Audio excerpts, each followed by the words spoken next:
이재명 대표가 결국 소환에 출석하지 않았습니다. 이재명 당대표의 측근 실무자는 전쟁을 운운하기까지 했습니다. 도대체 무슨 전쟁입니까? 대한민국 법치주의와의 전쟁입니까? 아니면 범죄와의 전쟁입니까? 이재명 대표는 본인 말대로 떳떳하다면 당대표라는 방탄조끼를 벗고 수사에 적극 협조해야 할 것입니다. 민주당의 이재명 대표가 수사당국의 정당한 조사 절차를 거부하며 결국 소환에 출석하지 않았습니다.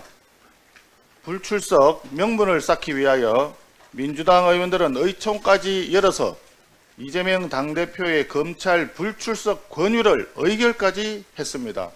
헌정사상 전례를 찾아보기 힘든 일입니다. 정당한 소환 요구에 대해서 민주당의 사무총장은 정치 보복, 야당 탄압이라는 말도 안 되는 프레임을 가져왔습니다. 또 이재명 당대표의 측근 실무자는 전쟁을 운운하기까지 했습니다. 도대체 무슨 전쟁입니까? 대한민국 법치주의와의 전쟁입니까? 아니면 범죄와의 전쟁입니까?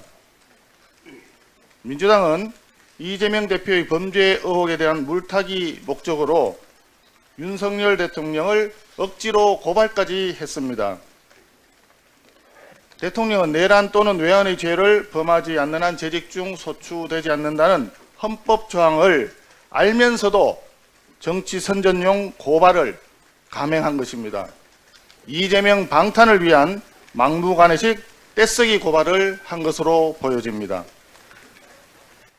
이재명 대표는 대선 당시부터 민주당 내에서도 사법 리스크를 운운했습니다. 대장동 비리, 백현동 비리, 성남FC 후원금, 변호사비 대납 사건 등등 이미 검경의 수사를 받아왔었고, 이로 인해서 중범죄 수사 대상자라는 국민들의 지적이 끊이지 않았습니다. 게다가 이재명 대표와 관련된 범죄 의혹을 밝혀줄 핵심 인물들이 중요한 순간에 갑작스러운 죽음을 맞는 일이 반복되고 있어 국민들은 단순한 부정부패 사건이 아니라 더 큰 범죄에 연루된 것이 아닌가 하는 의혹까지 제기되고 있는 지경입니다. 이재명 대표는 본인 말대로 떳떳하다면 더 이상 대한민국의 법치주의를 상대로 전쟁을 벌일 생각을 버리고 당대표라는 방탄조끼를 벗고 수사에 적극 협조해야 할 것입니다.